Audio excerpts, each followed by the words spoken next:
Saya kini berada di Abrash Al Taisir. Ini merupakan salah satu daripada 5 kawasan penempatan buat jemaah Malaysia. Ramai yang bertanya-tanya bagaimana perjalanan mereka daripada Abrash Al Taisir ini hingga ke Masjidil Haram.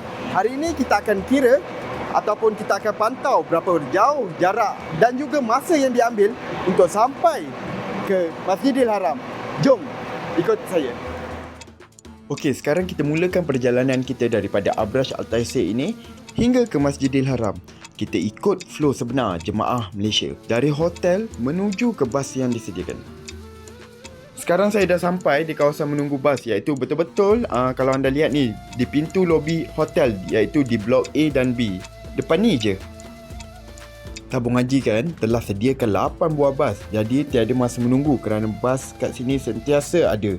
Konsep dia adalah bila bas penuh je, dia terus jalan. Sekarang saya dah ada dalam bas. Perjalanan ini lebih kurang 1.9 km je. Tapi biasanya kalau kita berjalan tu ambil masa dalam 30 minit lah. Tetapi dengan adanya bas ni cuma ambil masa 10 minit sahaja. Setakat ni perjalanan agak lancar. Walaupun sekarang ni hampir nak masuk waktu solat Jumaat dan ramai jemaah daripada pelbagai negara, tetapi trafik tetap lancar. Untuk pengetahuan, perkhidmatan bas ini beroperasi 24 jam sehari sehingga 2 Zulhijjah, iaitu pada 19 Mei 2026, dan bas ini hanya untuk jemaah Malaysia sahaja. Okey, sekarang kita dah sampai di stesen bas Jawal.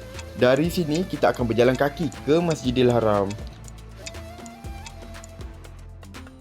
Jarak daripada stesen bas ini ke Masjidil Haram kira-kira 250 meter saja. So, bila kita berjalan ni taklah terasa jauh sangat pun. Walaupun di bawah terik mentari, tapi taklah memenatkan sangat. Lagi-lagi kalau kita berjalan dengan kawan-kawan dan juga pasangan kita. Dan akhirnya Masjidil Haram kini di hadapan saya. Keseluruhan perjalanan tadi hanya sekitar 15 minit daripada kita naik bas sehingga kita berjalan ke Masjidil Haram ini. Sangat mudah dan sangat efisien buat jemaah Malaysia yang berada di Tanah Suci ini. Alhamdulillah, saya kini telah berada di dalam Masjidil Haram. Apa yang saya boleh katakan, perjalanan daripada Abrash Al Taisir hingga ke dalam Masjidil Haram ini hanya mengambil masa dalam kira-kira 10 ke 15 minit sahaja. Walaupun hari ini adalah hari Jumaat di mana ramai jemaah daripada negara-negara lain juga turut ada datang ke sini. So, tetapi ia tidaklah memakan masa yang begitu lama sehingga setengah jam dan sebagainya. So, ini telah memudahkan buat jemaah Malaysia untuk lebih kerap hadir ke Masjidil Haram. Kita jumpa lagi nanti.